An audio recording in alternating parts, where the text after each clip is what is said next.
The best place I would recommend for adults to go is, again, optimalwork.com. Kevin Majors, I think he is the top of his field when it comes to this work. I would also recommend Cal Newport's Digital Minimalism, which is a great work, a curriculum, you could say, a curriculum text for navigating what your relationship with technology should be. But really the practices that I would say, if there was a 1-year class to win back your attention, the main things that I would say are, firstly, making an intentional relationship with the technology that you do need to use, say your GPS or your email, and the technology that you do not need to use. So setting those boundaries is absolutely critical. And part of what I would do is try to help you figure out in your own life, okay, what's the least amount of technology that I can use? I mean, here's a tip. So, Richard, do you use Google Maps on the road? Only if I'm in an unfamiliar place. I mean, there's people that use navigation in the city they live in, which is crazy. Right. And actually, it's funny, when I started driving, that was me, because I grew up after maps. So like, paper maps were not something that I grew up with. So Google Maps was what I was used to. But one like small trick that you can do is, if you go to Google Maps as you're on the road, you can click on directions, and that will give you a list of steps, like turn at this street, et cetera, et cetera.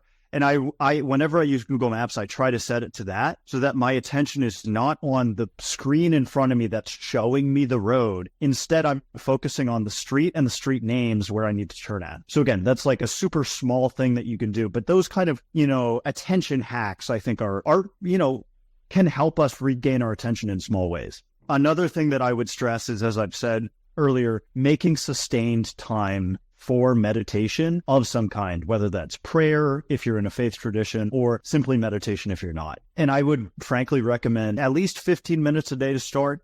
If you can, try to work up to 20 minutes or maybe half an hour.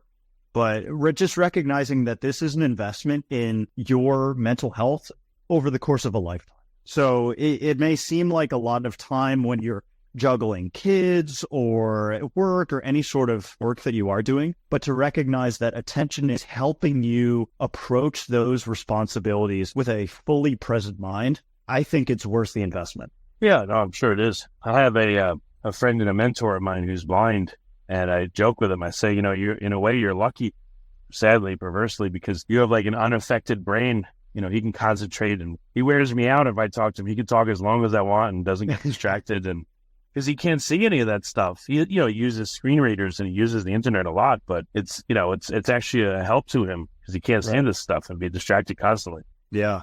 Yeah. There's a Stanford, I believe, psychology professor, Dr. Andrew Huberman, if you're familiar with him, who has a really good, 2-hour long lecture on attention. So ironically enough, if you are capable of, kind of sitting and watching the 2-hour lecture, Or at least, chopping it up into enough bits that you can get through it. I think he also has a lot of more empirically grounded evidence for techniques that can help you improve your attention. But you're certainly right. I mean, just the visual aspect of looking at your phones has wreaked so much havoc. It's really quite incredible. And I think it points to, this is my philosophy side coming out, a much deeper issue that we modern Americans have to face with our relationship with technology, not just electronic, but in terms of our incessant need for technological progress, where we assume if it's newer, it's better, and if it's better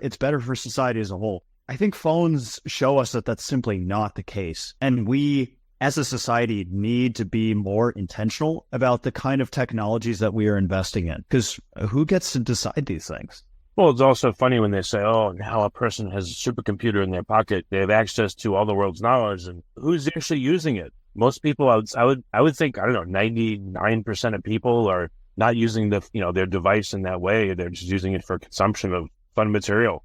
That's right. I mean, maybe at times, but most of the time they're not using it. I'm really glad you said consumption, because I think that's something I actually encounter. That mindset is something I encounter a lot as a teacher, where many schools will turn to you. My own high school did this. They'll turn to you and say, in order for your child to become a digital citizen in the 21st century, they need to know how to use technology. And there may be a great deal of truth to that. You know, if you don't know how to write an email, if you don't know how to make a Google search, there are problems there. But frankly, when you consider what's the best means to do this, personal technology is designed for you to simply and easily learn how to consume. It's not something you need to be taught. So the idea that a school experience is benefited by your access to technology is completely absurd.